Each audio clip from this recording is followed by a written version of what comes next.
Қазақстанда онлайн оқыту форматы қарқынды дамып келеді.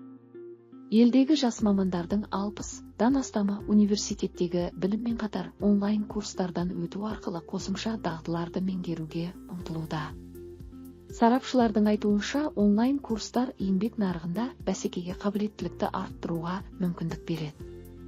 Бұған дәлел, жұмыс берушілердің 70-дан астамы жұмысқа қабылдау кезінде онлайн оқыту сертификаттарын 10 бағалайтыны белгілі болды. Айта кетейік, Қазақстанда Coursera қазақ тілінде бағдарламасы жүзеге асырылуда. Аталған бастама аясында білім алушылар әлемдік жетекші университеттердің қазақ тіліне аударылған курстарын меңгере алады.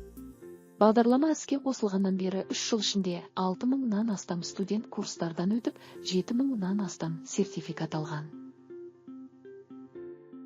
Сонымен қатар, Дулати университеті MOOCs Duality тест платформасын іске қосты.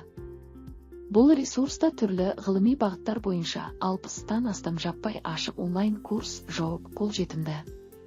Әрбір сертификат жаңа мүмкіндіктерге, білімге және мансаптық өсуге жасалған қадам. Бүгінгі білім ертеңгі жетістіктің кепілі.